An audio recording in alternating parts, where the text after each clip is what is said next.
The American dream is no longer about homeownership, upward mobility, or a comfortable retirement. For an increasing number of citizens, it has been replaced by a desperate, high-stakes game of survival. While the Department of Housing reports that homelessness has officially surpassed levels seen during the 2008 global financial crisis, a staggering paradox has emerged. As families move into their vehicles at record rates, billionaire net worth has surged by 81%. This is not a coincidental shift in the economy, but rather a deliberate orchestration by institutional giants who have transformed a basic human necessity into a high-yield extraction machine. The crisis is most visible in the surreal degradation of living standards. In cities like San Francisco, workers are paying $700 a month for 4-foot-tall sleeping pods, while others, like 33-year-old single father Mr. Estrada, pay $750 monthly to live in a backyard shed with no running water. These are not individuals who have failed the system. They are bike store managers, nursing students, and grocery baggers. People working multiple jobs who simply cannot bridge the gap between their stagnant wages and a housing market designed for the top 0.1%. In a chilling display of wealth disparity, that tiny fraction of the population now controls enough capital to purchase every single home in the 25 largest American metro areas without taking on a cent of debt. This systemic squeeze is driven by unprecedented corporate consolidation. In the wake of the 2008 recession, tens of thousands of small builders vanished, allowing institutional giants to seize the reins. Today, the top 10 home builders capture nearly 45% of all new single-family home closings. However, the true corporate overlords sit even higher. Firms like BlackRock, Vanguard, and State Street control over 25% of all voting shares in corporate America.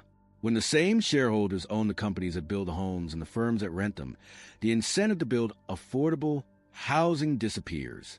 Instead, they have artificially reduced the housing supply by roughly 150,000 units per year, favoring luxury developments with higher profit margins while the mainstream market starves. Perhaps the most heartbreaking casualty of this forced poverty model is the elderly. Baby boomers have become the fastest-growing demographic entering homelessness, with their numbers projected to triple by 2030.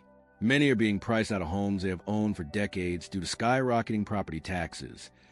Taxes that large institutional developers often avoid through lucrative pilot agreements that slash their own burdens by up to 80%.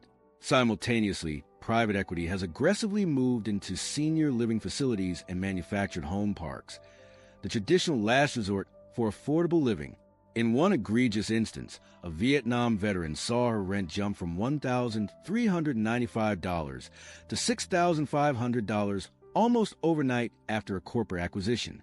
Investors like Frank Rolfe have openly praised manufactured homes because the tenants can really tolerate rent increases, a predatory euphemism for the fact that these residents have nowhere else to go. The narrative of work hard and you'll succeed is further dismantled by the looming shadow of artificial intelligence. Despite 2025 seeing over 1 million layoffs without an official recession, tech billionaires continue to push for an AI-driven takeover to accelerate productivity. Data suggests that over half of U.S. companies are already cutting bonuses, raises, and base salaries to fund AI investments.